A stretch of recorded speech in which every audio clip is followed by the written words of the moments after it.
Broadcasting live. It's America's longest running talk show on computers. It's Computer America, bringing you the biggest names in technology with guest interviews, new products, and your emails. Listen live at ComputerAmerica.com on any device around the world. Email the show at live@ComputerAmerica.com or find us on social media. Be sure to check out our website for contests, giveaways, show notes, live video stream, podcasts, and more. You're listening to Computer America. Hello and welcome into the Computer America Show. We are the nation's longest running, nationally syndicated radio talk show on computers and technology. Thank you for joining us. I'm your host, Ben Crossman, and I hope all of you are having a fantastic day because we have a fantastic show for you, where the entire segment long, we will be talking to, of course, Sandy Berger. She joins us every second Wednesday of the month, and we really appreciate that she does because we talk about the latest in consumer electronics, and this can range anything from cameras, printers, digital assistants, of course, and phones. Just a lot of things that you are going to, you don't want to rush headfirst into these decisions. You actually want, an opinion, some background, and that's where we really value Sandy's, kind of expertise. So she's going to join us in just a moment. But in the meantime, everyone, welcome into Computer America. If you want to check out anything that we talk about here today, be that a link to our guest website or any articles that we pull up, any products that we mention, everything will be in one place after the program. It will be at Compukiss, Computer America. Compukiss is our guest website. ComputerAmerica.com will have the show notes in their entirety right there. So in the meantime, everyone, while you're there, be sure to check out the social media contest brought to you by Logitech and the live video feed brought to you by OWC. All right, so with all of that being said, why don't we go ahead and just bring on our guest. So as I mentioned before, Sandy Berger joins us once again. And Sandy, how you doing? Welcome back onto Computer America.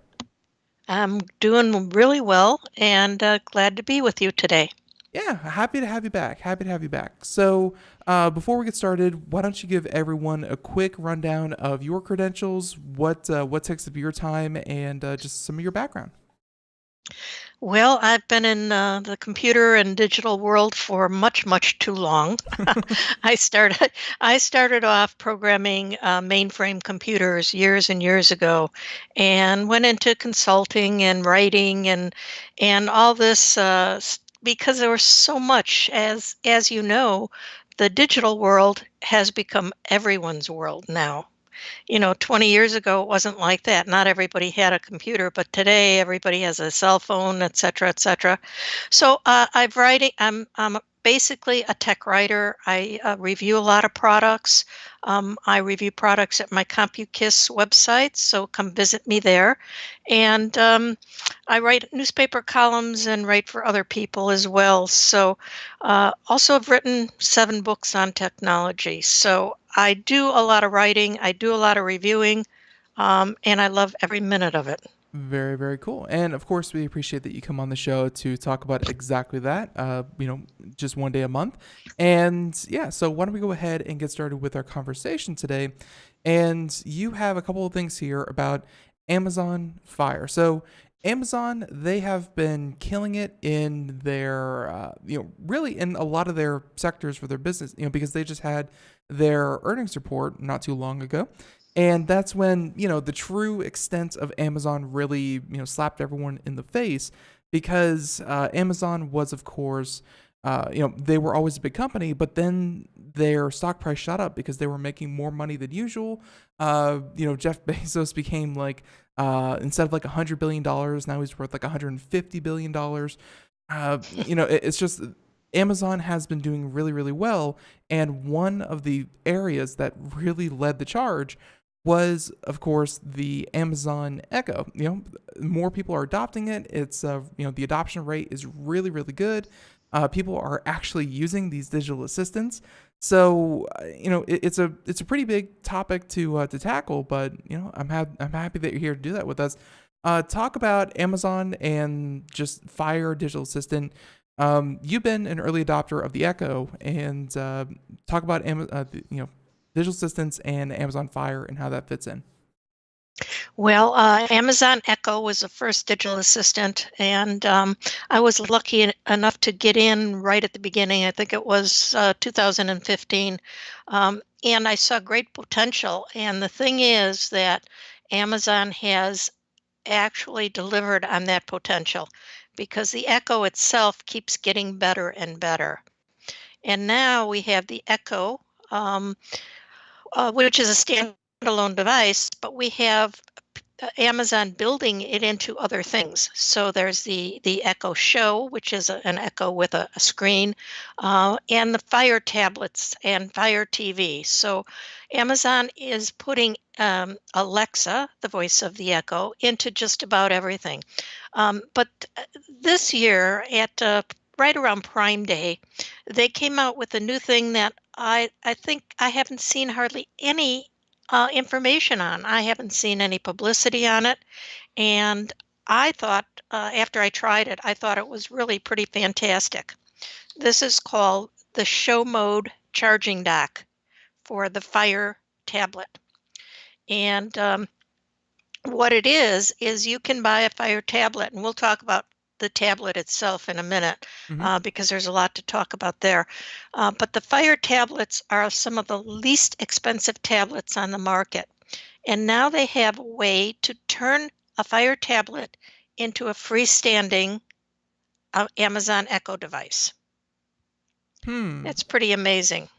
And we have it pulled up where you can kind of see it. They have a couple for kids editions and a couple different things. But I'm looking at the one where they have it set up on kind of like the end table, nightstand, whatever you want to call it. And it's I don't think it's that much different than other tablets or tablet, I guess, holding apparatuses that we've seen.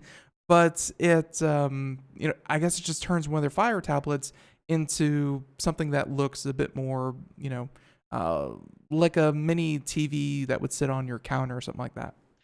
Well, not only that looks good, but something that's much more useful. So you take a Fire tablet, and the two tablets that this is available for, that the stand is available for, are the Fire HD 8-inch and the Fire HD 10-inch.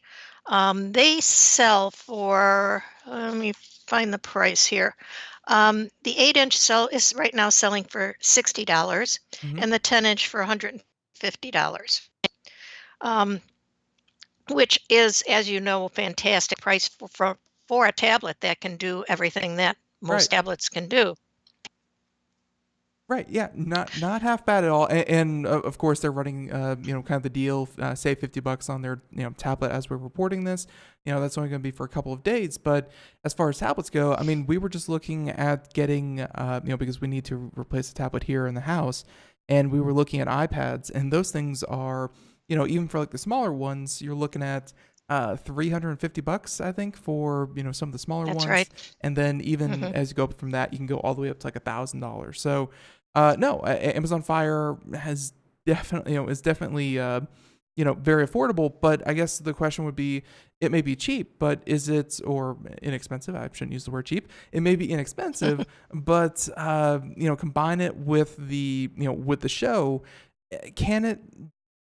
Like, I kind of feel like it might lose its place a little bit because it's competing against itself. Amazon also, we've talked about on the show before, how Amazon has to offer the I think it's like the Echo Plus, or it's like the bigger Echo device with a screen on it. And I feel like that's kind of what Amazon is competing with itself.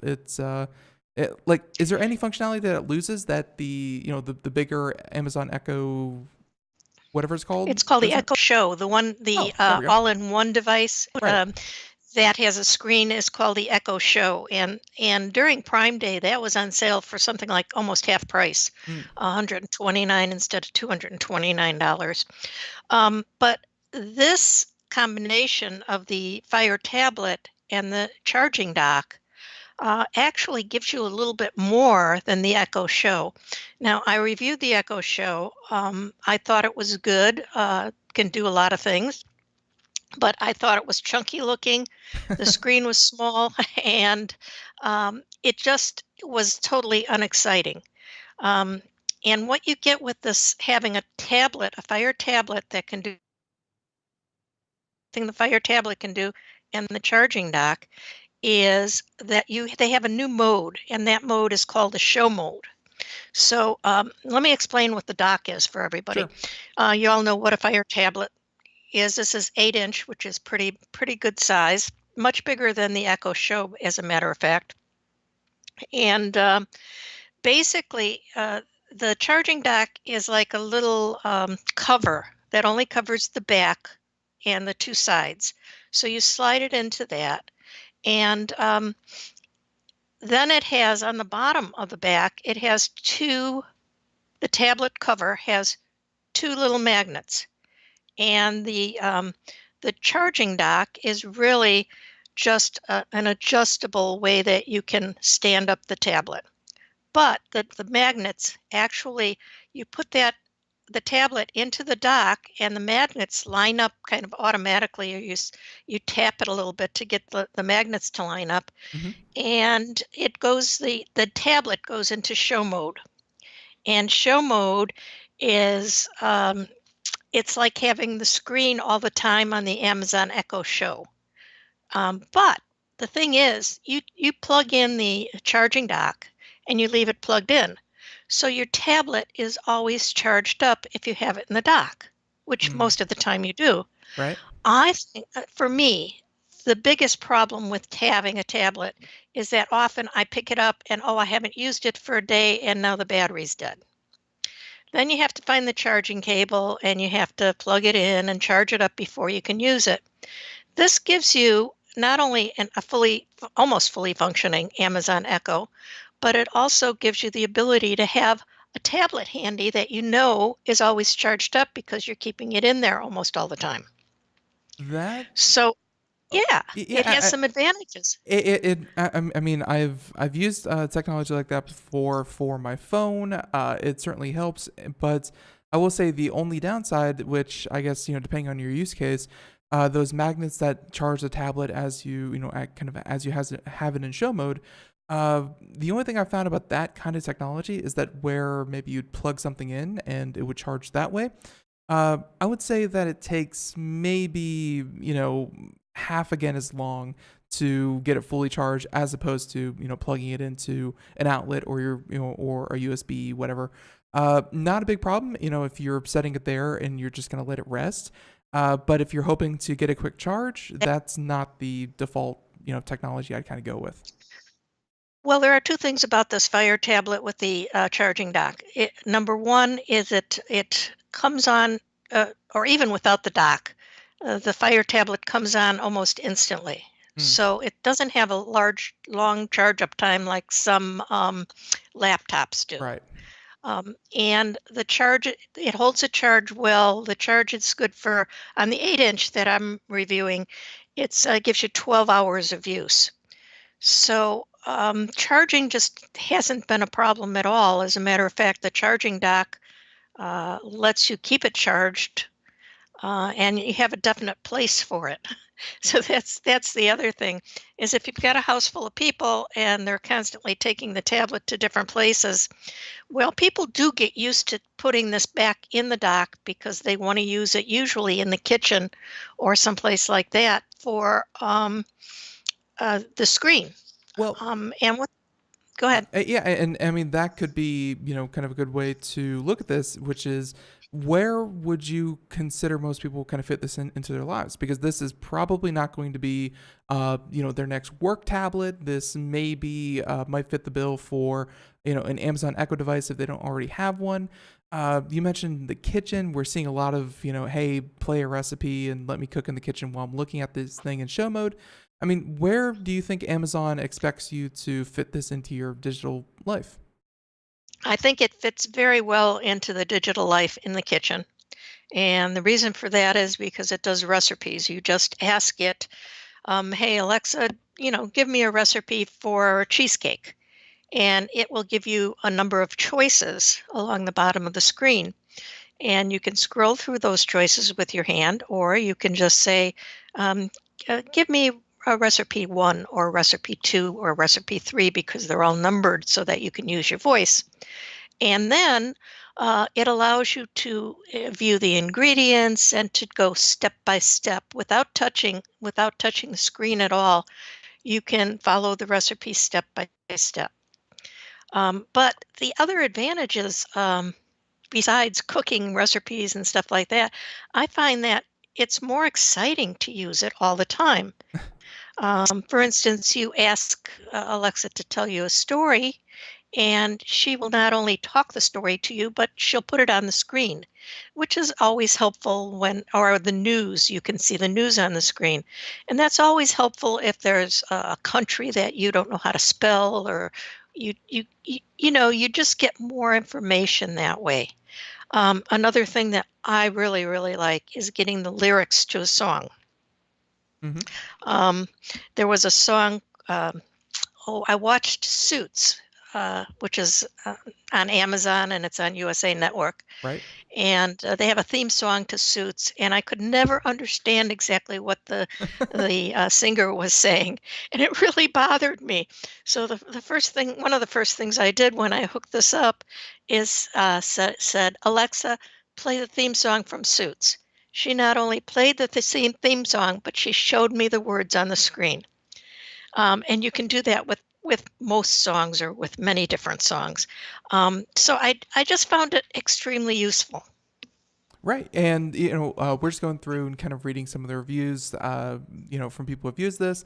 And, overwhelmingly, they're like, this is a great thing. I mean, one thing that I definitely am a huge advocate for is getting cases for your devices. If you're going to be spending, even if it's, I'm going to say this, even if it's just $100, you still want to protect that $100, and you don't want to have to run out and get, if it's a 10-inch, $150, and, a $30 case that, looks good and fits it perfectly, is going to save you, because these tablets, especially if you're working in the kitchen, I've done it plenty of times. I've pushed stuff off the counter and, it can fall right off. So I think giving it its own place to kind of sit and you don't touch it, and, it belongs there, is one great feature. And the other is that it naturally comes with a case now, which you don't have to take on and off, which is pretty cool. Yeah, and the thing is that you can use this tablet for everything that you can use Alexa for.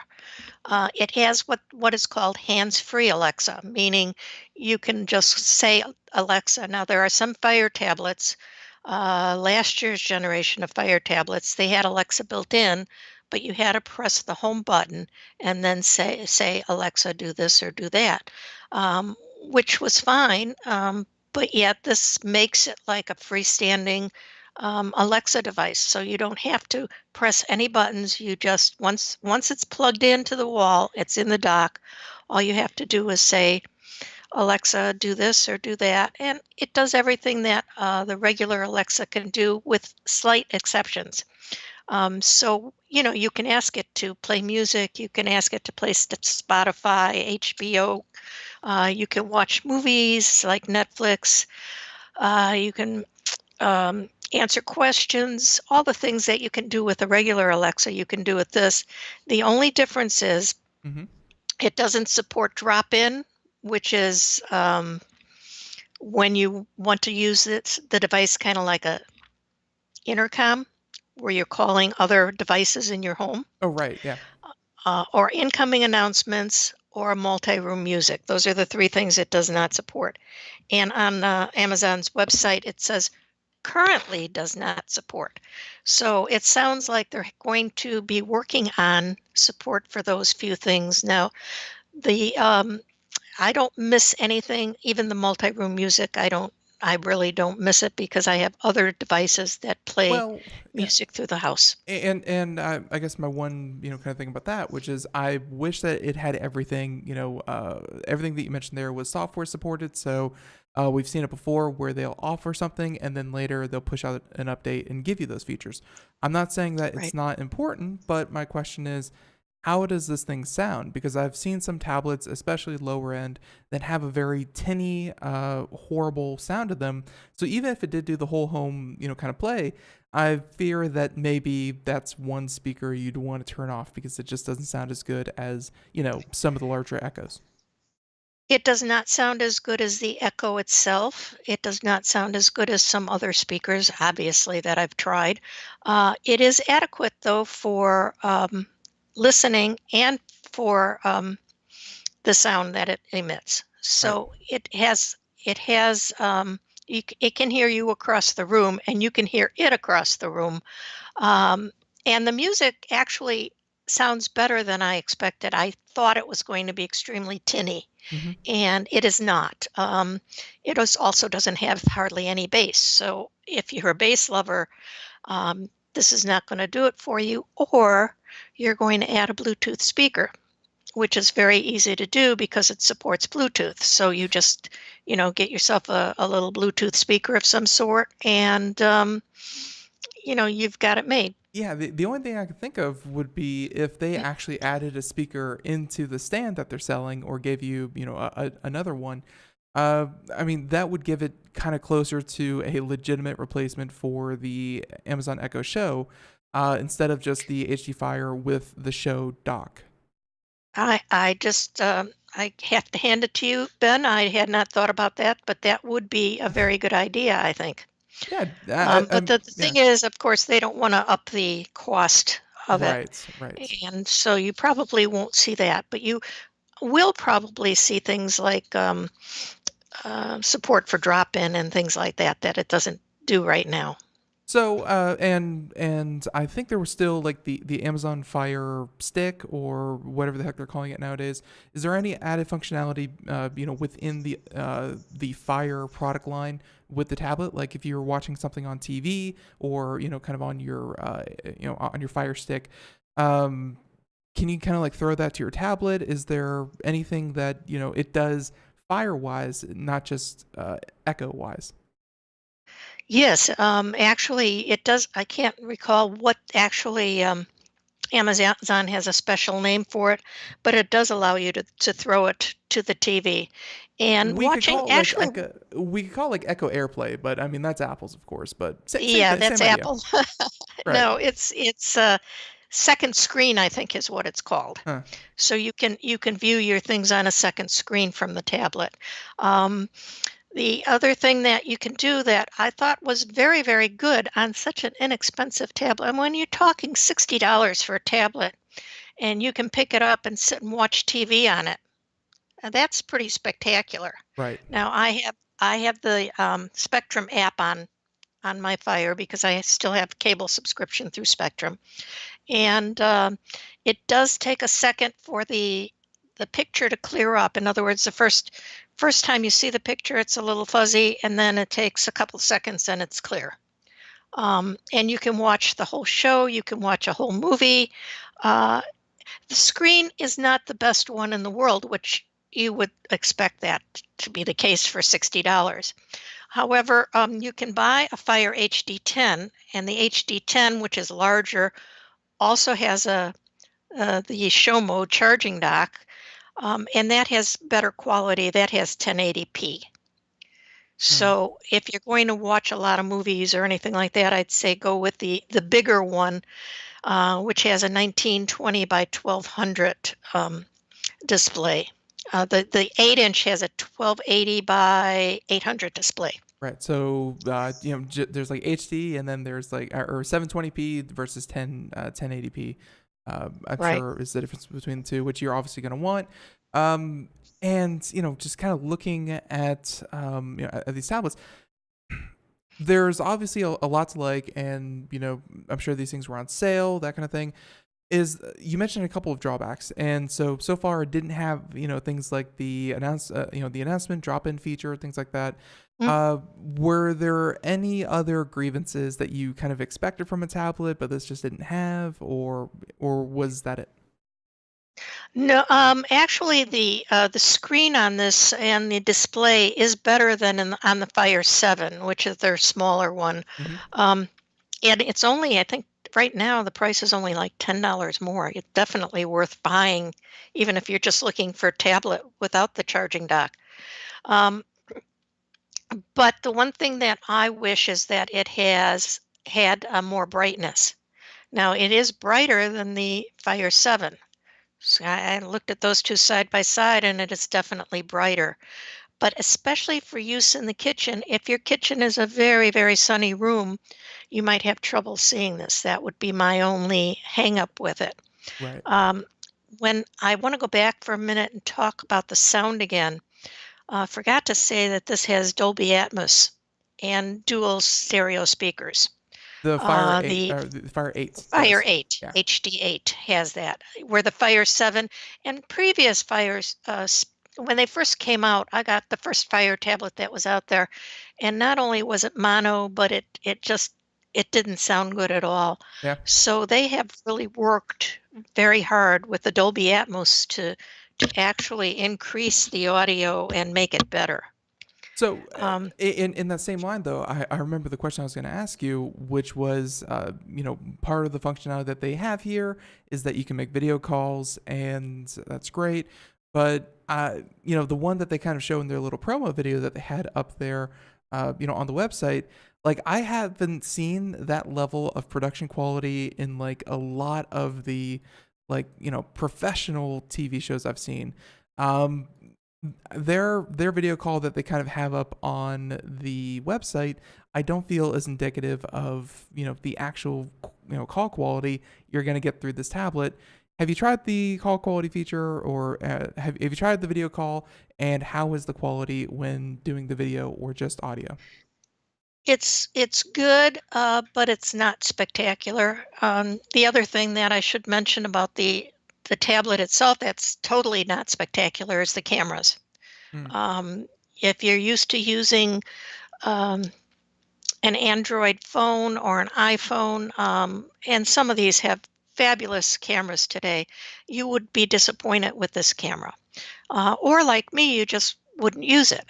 I do not use the camera on the Fire because it is somewhat disappointing. But I think there's a lot of people like me who are going to grab a camera or grab their cell phone for taking a picture and not cart a tablet around for taking a picture.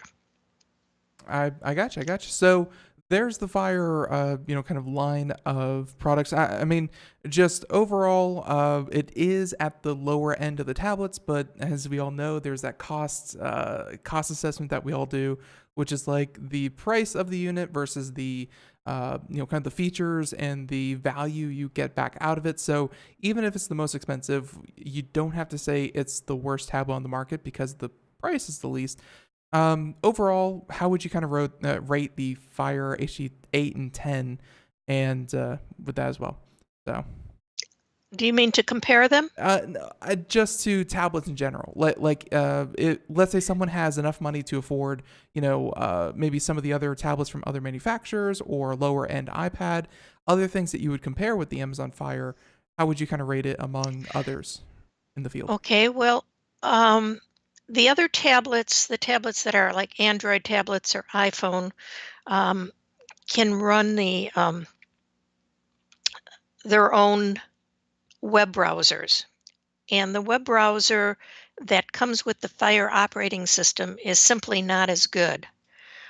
It's good. I mean, you can use it for surfing the web without a problem, for videos, whatever you want to do.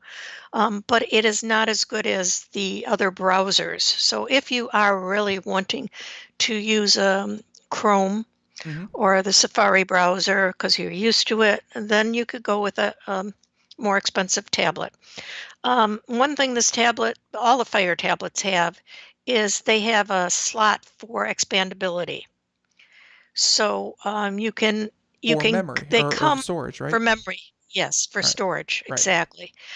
So the one we're talking about for $60, the 8, comes with 16 gigabytes of memory, and you can expand that to 32 gigabytes and spend a little bit more, but it's simply again not worth it because you can buy a little card and stick it in there and get See, 256 gigabytes more storage. and it's like even beyond that. And by the way, everyone, the music means we're gonna go to a break here in just a minute. But I did just want to say that a lot of the apps that they're kind of claiming that you're going to use, a lot of them are streamed. Like you're probably not going to be storing your entire music library on the device.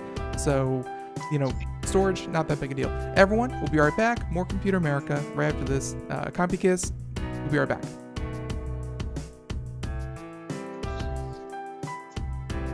Greece is cheap. But the airfare costs a fortune. Paris? Not much closer, and again, airfare... What about Puerto Vallarta? Let's face it, flying anywhere is just too expensive. Wait, what's this? Low-cost airlines. With one call to low-cost airlines, you'll drastically slash your travel costs. We're talking insanely low airline prices to any of your favorite destinations. Where would you like to go? London, Rome, Costa Rica, Australia? Wow, that's cheap. So why wait? Call now to learn how crazy cheap it is to fly anywhere in the U.S. or international. Our prices are so low, we can't publish them. The only way to get them is to call to instantly hear the most amazing best deals on airline travel. It's that easy. So call now and start packing. 800-215-4461. 800-215-4461. 800-215-4461. That's 800-215-4461. We are all Brother Wolf.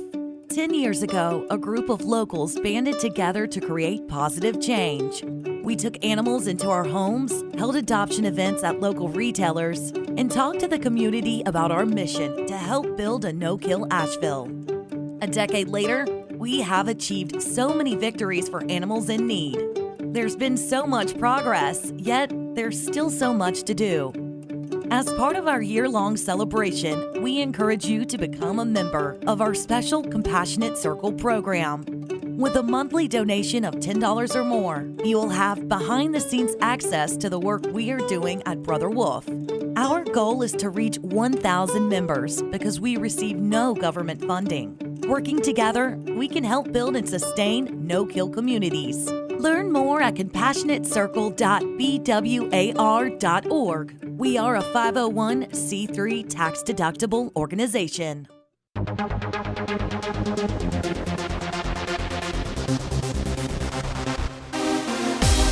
And welcome back to the Computer America Show. It is 32 minutes past the hour as we continue on here. And by the way, if you missed any part of today's program, feel free to check us out wherever podcasts are heard. And the podcast of Computer America is simply, today's show in its entirety, available for download. So, hey, time shift us, enjoy us at your convenience, and you won't miss a thing. But yep, for everyone out there listening to us live on IRN or watching the video portion, whichever way you get us in your lives, that is perfect. So, okay, we were just wrapping up, everyone, Sandy Berger, Compukiss, our consumer electronics expert, and we were just wrapping up the Amazon Fire HD 8 and the 10, two different models, and they also have like the HD 10, that's what it is, with the charging dock, which, kind of stands it upright, lets you, control it hands-free, things like that. Seems like something that, when you put it all together, it's very, very natural, and I don't know.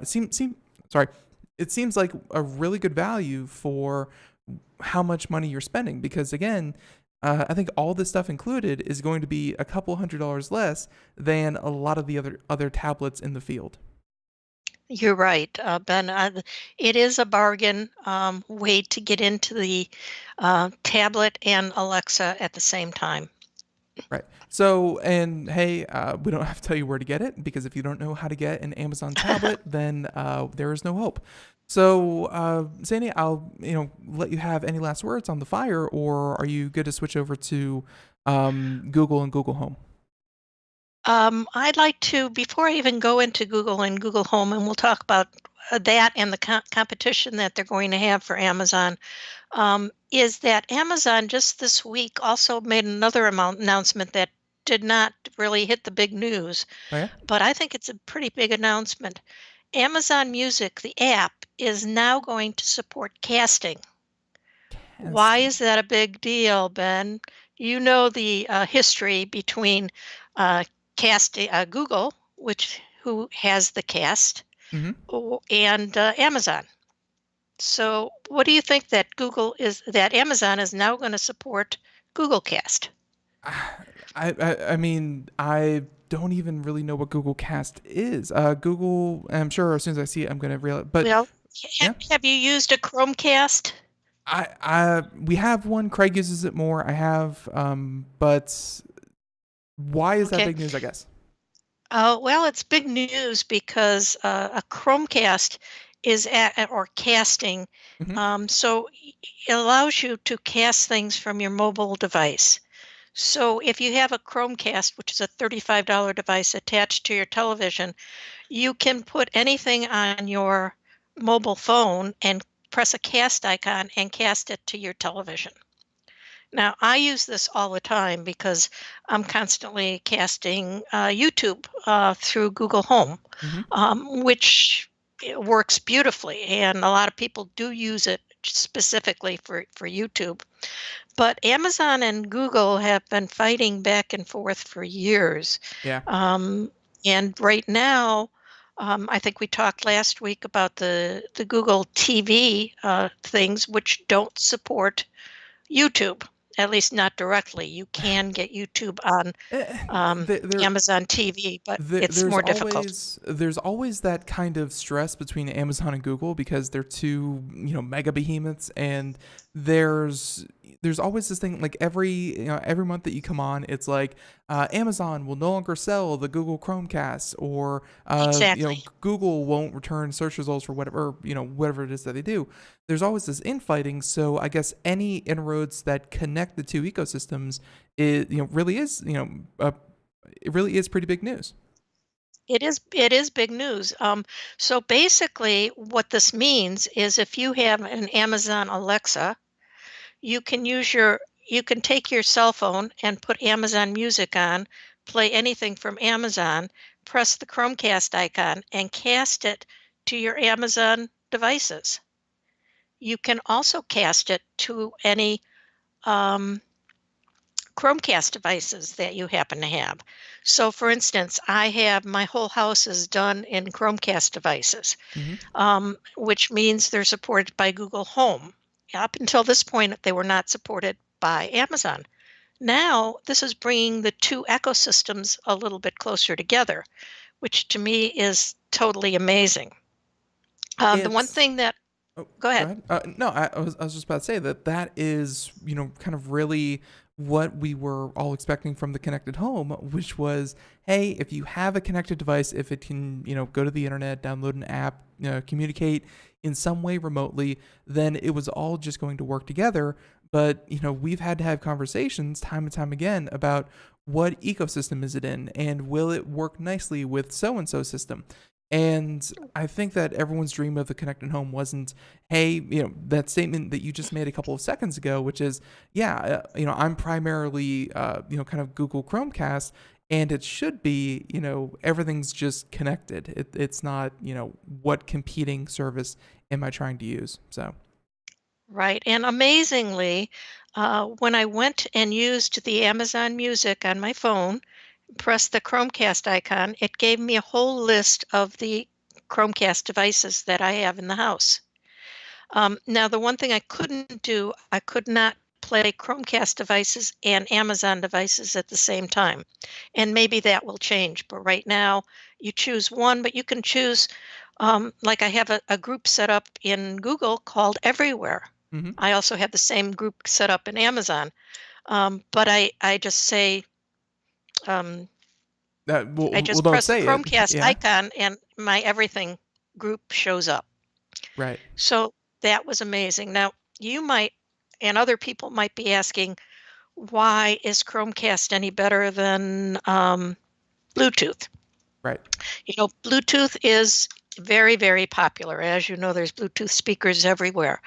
Bluetooth works over Bluetooth. It only goes so far, usually 30 feet, and it can have glitches in it. Where Wi-Fi, Chromecast is Wi-Fi. You are sending this over your Wi-Fi network, so you not only get a longer distance, but you get a better quality, and it's lossless. So with Bluetooth, you're playing like MP3s, which are compressed, basically, losing some of the energy and the formula for the audio. But with Chromecast being over Wi-Fi, you can play higher density music, which of course is better sounding, which is why my whole house is set up with Chromecast, because it just sounds better than Bluetooth. Right. And Bluetooth, I know that this probably won't mean much to, to people who, kind of like run a household, but Bluetooth is also wildly insecure, I guess. And not that it's jealous of others, but it's just from a security standpoint, it's very easy to get access to devices or people to connect to rogue Bluetooth networks. And if someone's trying to, set something up to steal information from you, then Bluetooth is really kind of the first place that they go, because it's so easy to get people to connect to random Bluetooth devices, sometimes even That's automatically. Right. So you're absolutely right. So, yep. So Wi-Fi gives you a much better quality. It gives you more security. It gives you all those things, and Chromecast is the way to send music over the Wi-Fi. Very, very cool. And hey, the fact that you can do that now means that you have access to Amazon's music, which, I really wasn't a fan of, but we had family come about a week ago, and turns out that they use nothing but Amazon. Like, they don't even have Amazon Prime. They just pay directly for the Amazon Music service. So, Right. hey, they have great music. So the fact that it works with Google now is, hey, just another added feature. Yeah, and it's amazing, as I said, because of their history, it's amazing that they're actually kind of working together. Makes me wonder what's coming next in Amazon's mind. It could be that, as you're talking about, they're trying to bolster their music app. There's a lot of competition there with other music apps, including Apple. But that could be it. And it could also be that they're going to somehow uh, put this into their television, into their Fire TV, and use that as a casting feature as well. Be very, very interesting to watch and see how this pans out, Ben. I really do hope that Amazon gets out of the hardware business. I don't think that they have a lot of option. I think that Amazon has a view for what hardware should be. I don't think they would be completely torn up if someone said, hey, we're going to directly compete with Amazon. And, if someone else did it better for the same price, I don't think Amazon would be sad whatsoever. Like, they would just kind of do away with that, just maintain the software. Because, we just talked about earnings report, just lately there in the first half hour. And a lot of where they're making money isn't the hardware, but it's the Amazon Alexa services and the skills and the server space that they're selling through the Amazon Cloud services.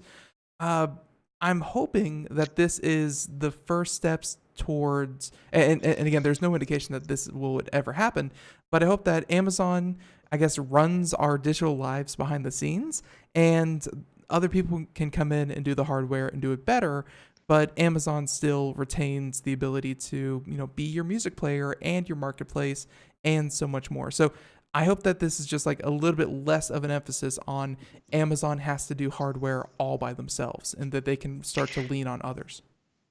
Well, you might be right. It could be, but I think that Amazon is ready to try to make money wherever they can. True. And if they're doing this to bolster their music app, then they're looking at that making money. And yes, you're absolutely right. Their storage, their cloud storage and stuff has made them the most money, but they're expanding in every which way that they can. Which is so weird because I don't I really don't know of any other music streaming service that's really made money. Like it's a very much a black pit of just, or a black hole of just, hey, throw money down me and everyone's gonna get to listen to all their music, but you're never gonna make any money. And it's like, so either way. Well, they also keep people in their ecosystem with That too. things like Amazon Music. It's okay. Nobody's going to go to Spotify if we give them everything they could possibly want in Amazon Music. That is very true. They are really good at bearing the lead when it comes to, especially, Amazon Prime, because, that 2-day shipping is great, but some of their other features, like, I've never really been a fan of Amazon, the streaming service, Amazon, what is that called? There, place where they have like the TV shows and the movies and the whatnot. Amazon Video? Yeah, there we go. Video, of course. And like I tried that the other day. Oh my God, because really, if you come over from Netflix or Hulu and you try to go to Amazon Video, it is so messy because it's like, hey, I really like that movie. Let's go ahead and click on that and watch that. And they're like, hey, we'll have this shipped to your door for like $2. And it's like, that's not what I want my streaming site to tell me ever. We cannot stream that for you. We have to ship it to you like the old-fashioned Netflix model. And I don't know. There's a lot of places where Amazon could improve, but I can see also what you're talking about, where just having an option keeps them in the ecosystem. So Amazon's doing well, I guess. They're doing very well, but they've got competition, and their main competition is obviously from Google and Google Home devices, Right. at least in the artificial intelligence area. And it's surprising that you talked about. You're saying maybe Amazon could get out of doing the devices and do other things. Right. Well, guess what? That's what Google is doing with their Google Home devices. That is, Google Home has the two devices, the freestanding Google Home and the Google Mini, the little one. Right. And those are the only two devices that they've had where, if you look at Amazon right now, they've got the Amazon Show, the Amazon Look, the Amazon Dot. They've got 7 or 8 different devices. Right. Okay. Well, they have their entire lineup of Fire tablets that we just talked about. They have the entire lineup of That's right. televisions and sticks. And then, like you said, they have like 7 or 8 different Echo dedicated devices. So they're not afraid to do hardware. No, they're not. And they keep expanding that and expanding that. Now, Google is taking a different view of it. Instead of doing a Google device with a screen, they're letting other people do the screens. So Lenovo just came out with something called, I think it's called Smart Screen. And it has Google Home built in. So basically, Smart Screen. Yeah. Yeah, it's basically what we just talked about we talked about the Amazon device that has a screen. And then we talked about using a Fire tablet as the screen. Well, Lenovo has come out with a device that has Google Home built into a screen. And I have one en route to me now, so next month we can maybe talk about that. Sounds like it's going to be totally different than any of the Amazon things that we talked about. And I guess my biggest, not really concerned, because I'm not really concerned about what these guys do. Whatever they put out there, we're going to judge them just as critically as we always do. But I enjoy the usability of my phone. I like that.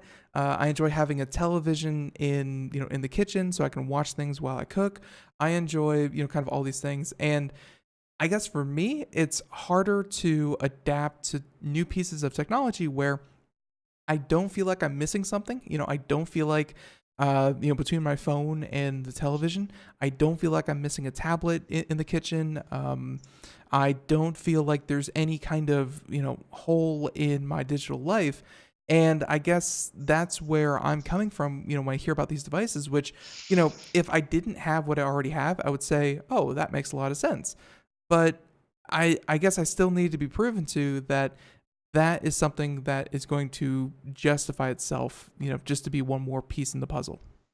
Well, I hate to be the one to tell you that I think you have a hole in your digital life, but I think if you tried one of these devices, say in the kitchen or in the living room, Hmm. in addition to what you have, and now I have Google Home in almost every room. I have an Alexa in almost every room, and yet I am still thinking, oh, this could really add to my life because it can do a large variety of different things. Right. And so we'll find out though, because So eventually yeah. you'll try one of these devices and let me know. Right. Well, the only place that's that I wish I had more currently is the fact that I don't have any kind of digital assistant. I can't tell, if I try to order someone around in my house right now, they tell me to shut up. It's not a good system that we currently have. But I wish I had, an Alexa or Google Home to boss around, and I wish that my devices, we were talking about casting and things like that. I wish that they would interplay much better.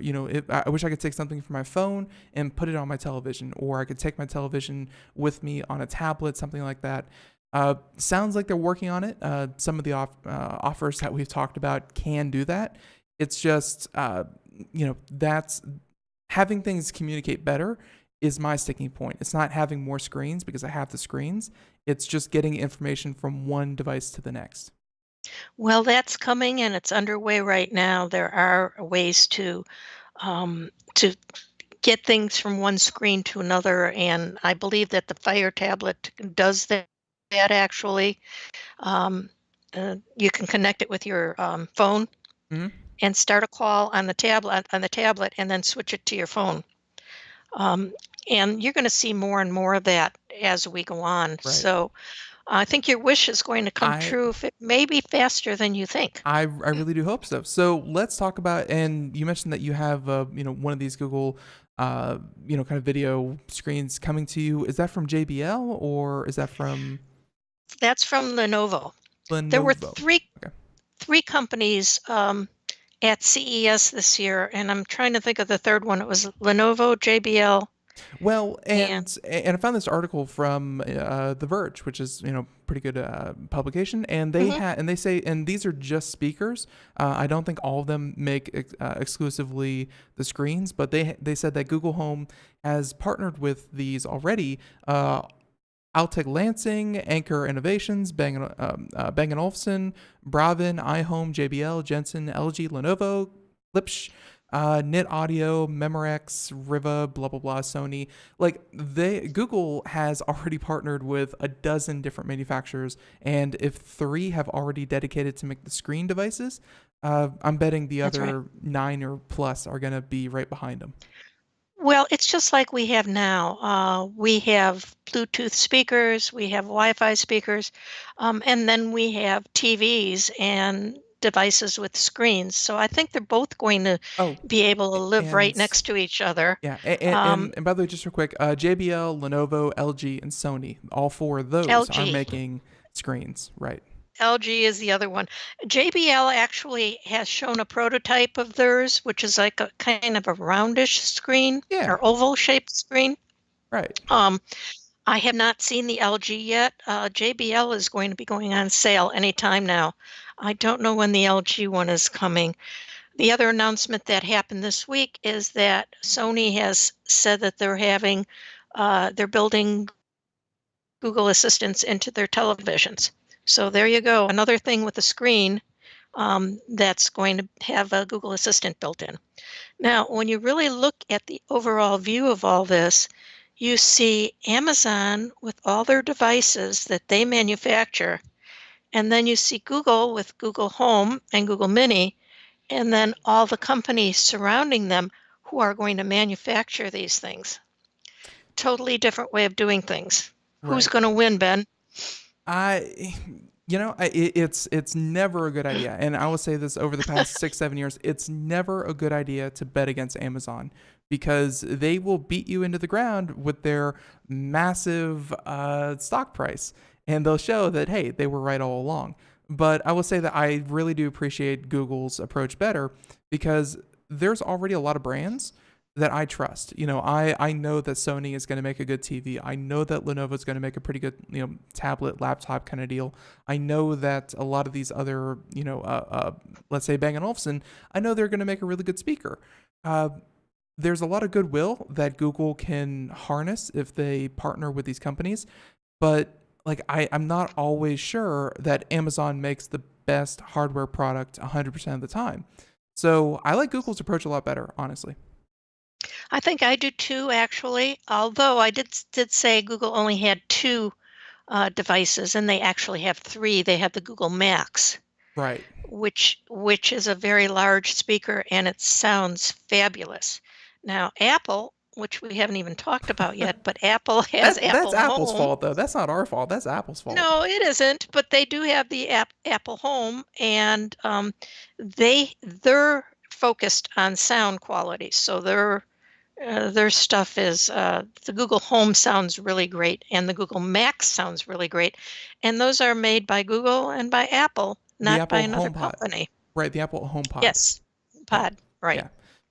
And that thing got rave reviews, and it's like, hey, this sounds really good. But then again, people came out and said it sounds as good as as the Google Home Max, and it's like, well, that's not really what you want to hear from Apple. You want them to completely blow everything else out of the water. And I do you think that Apple should, kind of kick it into high gear and say, hey, we've partnered with, one of these other companies?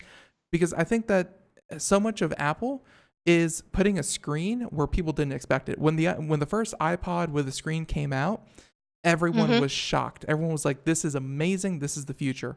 And for Apple to be one of the last ones to bring out a device with a screen on it, I feel like it's Apple lagging a little bit. Well, Apple is, in my opinion, way, way behind in this home automation voice assistant Sandy, they're deal. only worth $1 trillion. What do you expect from a fledgling company? I know. They're, and I just got rid of my iPhone. I just went to Android from iPhone. Oh, but you did. I didn't give them my $1 trillion. Yeah. Well, yeah. Now they're back down to 999 billion, 999 whatever the price of an iPhone is. But we can talk about phones. There's actually a phone that I'm looking forward to. I'm actually sending an email every day begging as we speak. There's the new red Hydrogen 1 phone coming out. It just got delayed again. So I don't know when that's actually going to make it to market, but I mean the phone market is getting more competitive. Apple seems to be staying the course, slow and steady.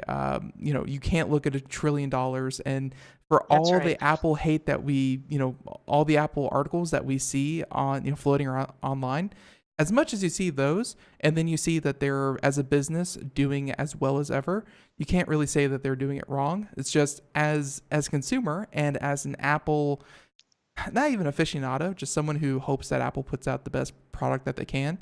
I wish Apple were doing more in the hardware space in general. Well, you could be right. I think they could be doing more, but I guess they just don't have to. So the thing that they've made that $1 trillion on, I don't want to say overpricing their items, because they have not, but charging a premium. Whereas Amazon is going toward the lower end of the market and trying to get things everybody can afford. Apple has been higher end.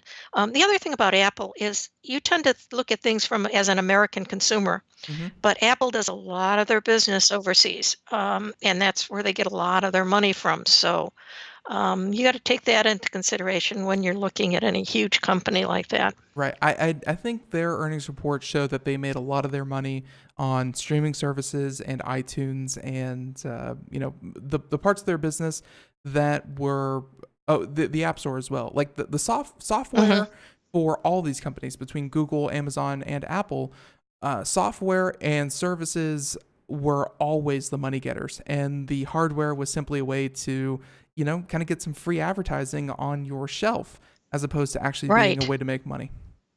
Right. And if you actually look at all these different companies and say, who's got the best apps, you're going to say Apple without a doubt. Without a doubt.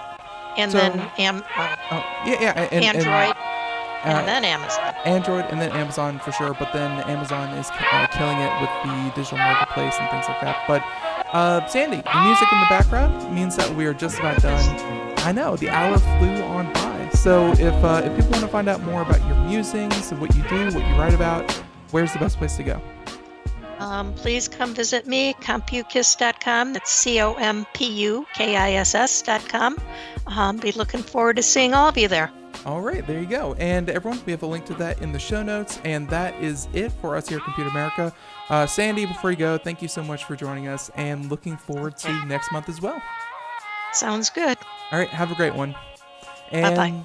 Bye.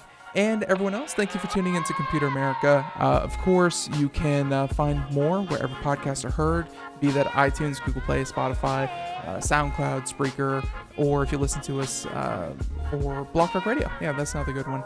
So everyone, have a great day. Be sure to tune in tomorrow. And also, I want to drive this at home. Next week, Monday and Tuesday, Computer America will not be live. So you can check it out here. And we'll be back next Wednesday, but tomorrow and Friday, we certainly are. Everyone, bye-bye.